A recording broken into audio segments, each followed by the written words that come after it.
നമസ്കാരം, ഇൻസൈഡിലേക്ക് സ്വാഗതം. ഇസ്രായേലും ഇറാനും തമ്മിൽ പരസ്പരം വെല്ലുവിളിച്ചുകൊണ്ട് രംഗത്ത് വന്ന ഒരു സമയത്ത് ഏറെ ലോകം ഭയപ്പെട്ട ഒരു കാര്യമെന്ന് പറയുന്നത് ഇസ്രായേൽ ഇറാന്റെ ആണവ കേന്ദ്രങ്ങൾ ലക്ഷ്യമിട്ടുകൊണ്ട് ആക്രമണം നടത്തുമോ എന്നായിരുന്നു. കഴിഞ്ഞ കുറച്ച് ദിവസങ്ങൾക്ക് മുമ്പാണ് ഇസ്രായേൽ ഇറാന്റെ പല തന്ത്രപ്രധാന സ്ഥലങ്ങളിലേക്കും ആക്രമണം നടത്തിയത്.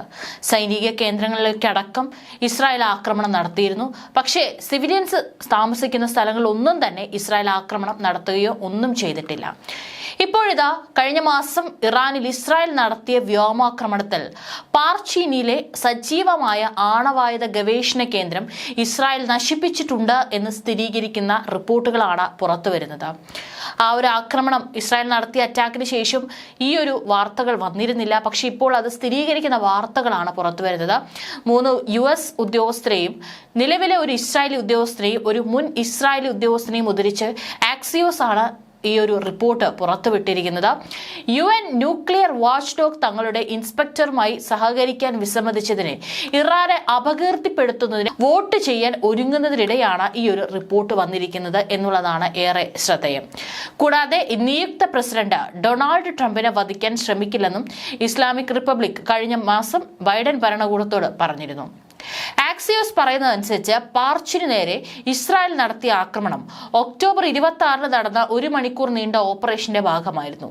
മുമ്പ് ഇസ്രായേലിനെതിരെ ഇറാനിയൻ ആക്രമണത്തിന് മറുപടിയായിട്ടും ഒരു ആണവ ഉപകരണത്തിൽ യുറേനിയത്തിന് ചുറ്റും സ്ഫോടക വസ്തുക്കൾ രൂപകൽപ്പന ചെയ്യാൻ ഉപയോഗിച്ചിരുന്ന അത്യാധുനിക ഉപകരണങ്ങളാണ് ഇസ്രായേൽ നശിപ്പിച്ചിരിക്കുന്നത് എന്നാണ് റിപ്പോർട്ടുകൾ. ആണവായുധ ഗവേഷണം പുനരാരംഭിക്കാനുള്ള ഇറാന്റെ ശ്രമങ്ങളെ ഇത് സാരമായി ഇപ്പോൾ ബാധിച്ചിരിക്കുകയാണ്. ഇസ്രായേൽ ആക്രമണം നടത്തിയത് ഇറാൻ ആണവ സ്ഫോടക വസ്തു വികസിപ്പിച്ചെടുക്കാൻ തീരുമാനിച്ചാൽ അത് കൂടുതൽ ബുദ്ധിമുട്ടുണ്ടാക്കും എന്നുള്ളത് മുൻപിൽ കണ്ടുകൊണ്ടാണ്. ഇനിയിപ്പോൾ ആണവായുധങ്ങൾ നിർമ്മിക്കണമെങ്കിൽ ഇറാന് ഈ നശിപ്പിച്ച ഉപകരണങ്ങൾ മാറ്റി സ്ഥാപിക്കേണ്ടതുണ്ടെന്നും പക്ഷെ അത് വാങ്ങാൻ ശ്രമിച്ചാൽ ഇസ്രായേൽ അത് ട്രാക്ക് ചെയ്യാനും കഴിയും.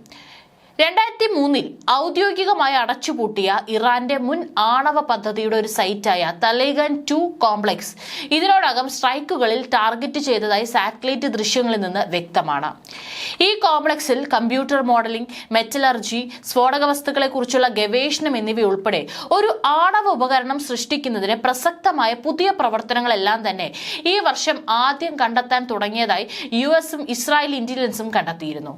ഒരു ആയുധം നിർമ്മിക്കാൻ ഒരുക്കാൻ കഴിയുന്ന ശാസ്ത്രീയ പ്രവർത്തനങ്ങൾ അവരവിടെ നടത്തിയിട്ടുണ്ട്. അതീവ രഹസ്യമായിരുന്നു ഈ ഒരു കാര്യം. ഇറാനിയൻ സർക്കാരിന്റെ ഒരു ചെറിയ ഭാഗത്തിന് ഇതിനെക്കുറിച്ച് അറിയാമായിരുന്നു. പക്ഷേ മിക്ക ഇറാനിയൻ സർക്കാരിന് പോലും ഇതിനെക്കുറിച്ച് അറിയില്ലായിരുന്നു. തലേഗൻ 2-വിലെ ഗവേഷണത്തെക്കുറിച്ചുള്ള അറിവ് ഓഗസ്റ്റിൽ ഇറാന്റെ ആണവ പദ്ധതിയെക്കുറിച്ചുള്ള ഔദ്യോഗിക വിലയിരുത്തൽ മാറ്റാൻ US നാഷണൽ ഇന്റലിജൻസ് ഡയറക്ടറെ പ്രേരിപ്പിച്ചതായും റിപ്പോർട്ടുണ്ട്.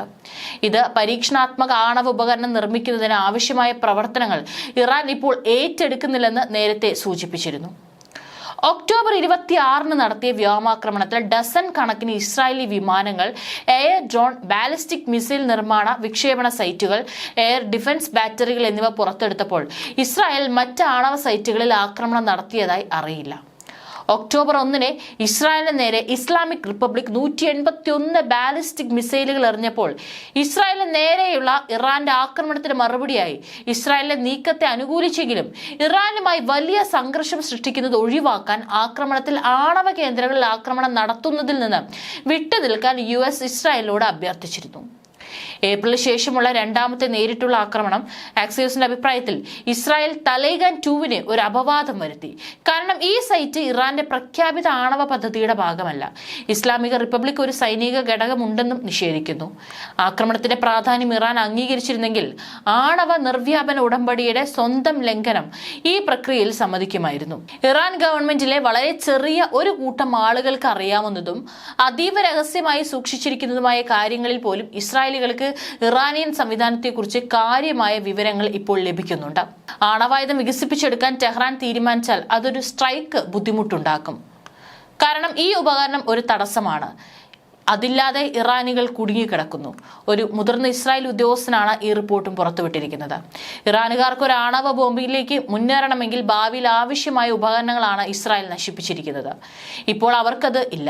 അത് നിസ്സാരമല്ല. അവർ മറ്റൊരു പരിഹാരവും കണ്ടെത്തേണ്ടതുണ്ട്.